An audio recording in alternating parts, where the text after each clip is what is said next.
రామాయంపేట పట్టణంలోని శ్రీ అయ్యప్ప స్వామి దేవాలయంలో నిర్వహిస్తున్న ప్రథమ పుష్కర బ్రహ్మోత్సవాలు భక్తుల జయ జయ ధ్వానాలతో ఘనంగా అంగరంగ వైభవంగా కొనసాగుతున్నాయి. 3 రోజుల పాటు నిర్వహించనున్న ఈ మహోత్సవంలో భాగంగా నేడు 2వ రోజు కార్యక్రమాలు విశేష ఆకర్షణగా నిలిచాయి.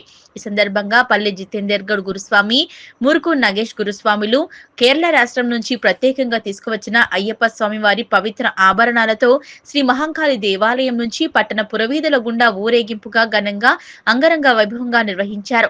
సాంప్రదాయ వేషధారణలు, మంగళ వాయిద్యాలు, హారతులతో సాగిన ఈ ఊరేగింపు భక్తులను విశేషంగా ఆకట్టుకుంది.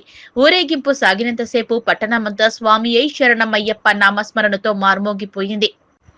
ఈ బ్రహ్మోత్సవాలకు ముఖ్య అతిథిగా మాజీ డిప్యూటీ స్పీకర్ మెదక్ మాజీ ఎమ్మెల్యే పద్మా దేవేందర్ రెడ్డి హాజరై స్వామివారికి ప్రత్యేక పూజలు నిర్వహించి ఊరేగింపులో పాల్గొన్నారు. ఈ సందర్భంగా ఆమె మాట్లాడుతూ అయ్యప్ప స్వామి కృపతో సమాజంలో శాంతి, సౌభాగ్యం వెల్లివిరియాలని ఆకాంక్షించారు. ఇలాంటి ఆధ్యాత్మిక కార్యక్రమాలు ప్రజల్లో ఐక్యతను, భక్తిభావాన్ని మరింత బలోపేతం చేస్తాయన్నారు.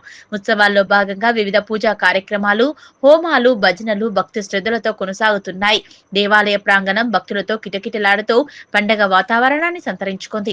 బ్రహ్మోత్సవాల ముగింపు రోజున సహస్ర కలశాభిషేకాలు, స్వర్ణాభిషేకం, మహా అన్నదానం నిర్వహించనున్నట్లు ఆలయ కమిటీ తెలిపింది. రామాయంపేట పట్టణంలో జరుగుతున్న ఈ అయ్యప్ప స్వామి పుష్కర బ్రహ్మోత్సవాలను ఆధ్యాత్మిక వైభవానికి ప్రత్యేకగా నిలుస్తూ రాష్ట్రస్థాయి ప్రాధాన్యతను సంతరించుకుంటున్నాయి. ఈ కార్యక్రమంలో అయ్యప్ప స్వాములతో పాటు పట్టణ ప్రజలు, మహిళలు, చిన్నారులు తదితరులు అధిక సంఖ్యలో పాల్గొన్నారు.